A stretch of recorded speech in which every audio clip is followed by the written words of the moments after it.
Men, thank you so much for coming to have a conversation about the future of your child.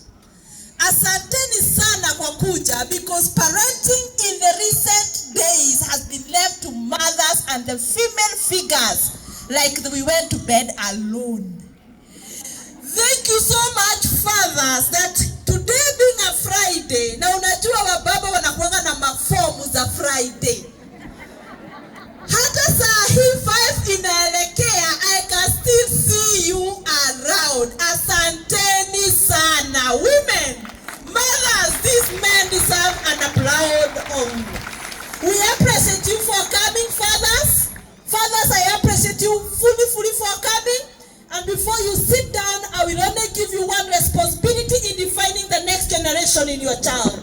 You are the authority over them and the director of their lives. If your child misses in discipline, please do not ask their mothers first if you have got nothing, if you have not done nothing to direct their discipline. If your girl comes home pregnant, please do not ask their mother, because their mothers have never impregnated anybody. Yes. If your boy takes drugs, if your boys and girls take drugs, please do not blame the mothers, because we do not serve drugs or make them in our kitchens. So what am I saying? That men, your voice is a full direction to the future of our children.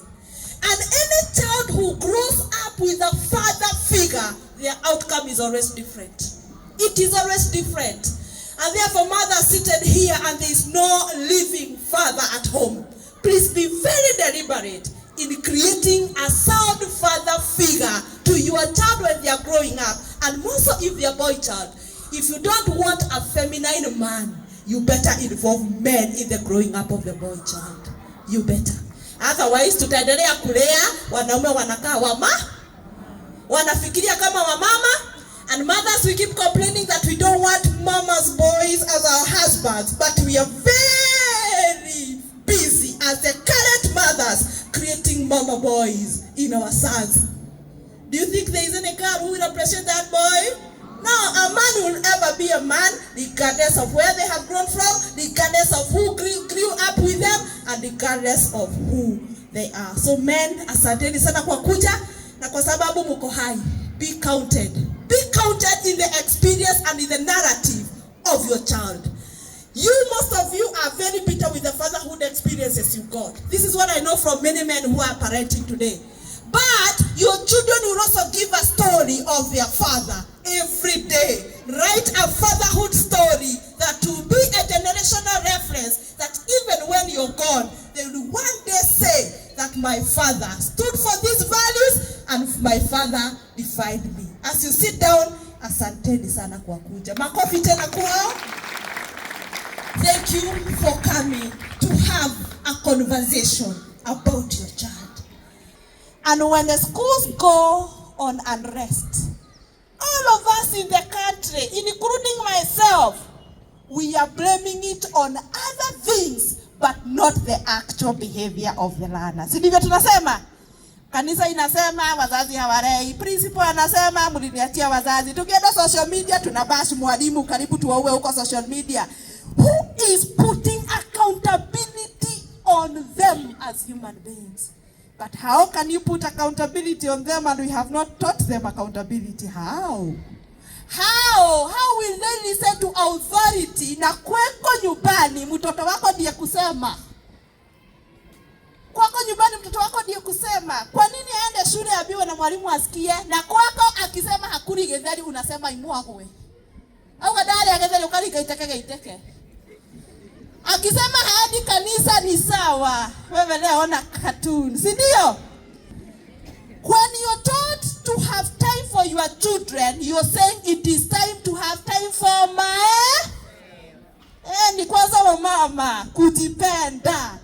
Na wao wa baba kwa sababu nyumbani hawapewi ile attention angependa, inapatikana hapa kule na inapatikananga usiku kazi ikiisha.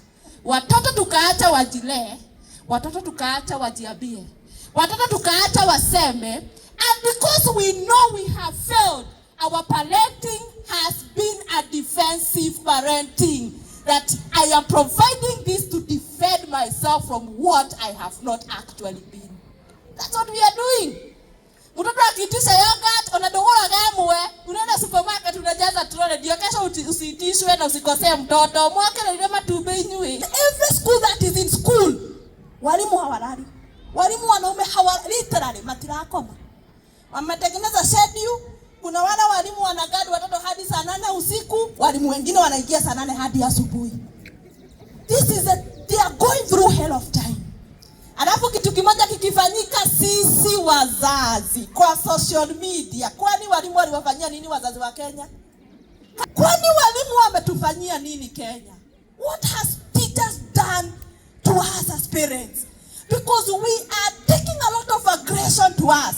Na wao walimu wametoka na ka slogan.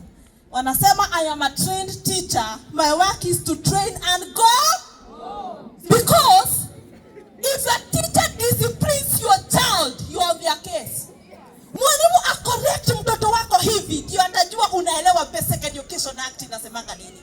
Unakujaga hadi na section, muzazi. Mwadhamina watakokera wa akilinywe. The only way that our parents were able to mold us, and the only way the school system molded all of you seated here, it is because we were held accountable as students and children of our families, and we let the systems mold us. Sindio? Parents are not molding our children at home because we are very busy living our lives because we live once. But these children, they are living a comfortable life at your cost. And your cost is not a cost that you must meet. It is a cost to impress because you know you have not done what you ought to do. Now it is not time to impress again. Tulilea nyoka inatuma pole po. Tukawekea kijiti chini, wao wanatuchukulia nini?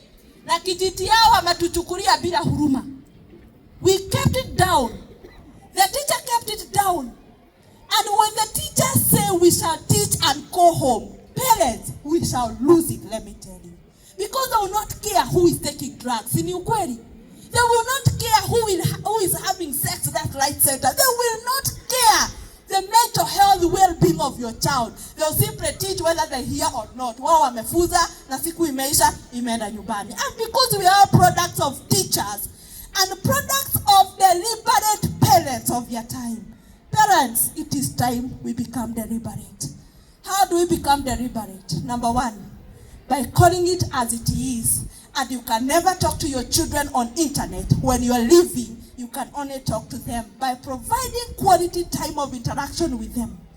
And your children do not require all your time. If you are a CEO, enda uitwe mudosi na ufurahie. Lakini wenye watu wanakuitanga mudosi, hawanaga haja na wewe, wanakuanga na haja na title yako. The moment that title will go, ndio utajua you are just another normal human being. People do not relate with you because you are the person you are. They simply relate with you for the titles you hold. And the moment you let these titles overtake your basic responsibilities as a human being, back to the sender, in the wee years of the years, you will look back and you will regret those titles and all the energies you gave in the spaces of your influence, forgetting that you had an opportunity to bring out a great human being in your daughter and in your son. So please, give them quality time. Sada wakati mumeenda out, hiyo out hata ikuangia watoto inakuanga yenyu. Kwa sababu unaendanga unakaa pale kona na jivitari, mwanaka munegera modu wako ora kore swimming guard kana ni akuirwo ni mai kana ario muoyo. Unatia guard huko, angalia mtoto wako kama amedrown ama umejivitari pale. Mtoto huyo akienda kurukaruka pale, you have assigned another person to take care of them. Mumatoa out mageke ati. If not having that quality time with them, I mean, just to show them that you have some monies for a few bottles of beer, and you know they see, they learn, understand, and na makameri yakao. Ukiwapeleka out, peleka wao, spend money and time on them, and they do not need all your time.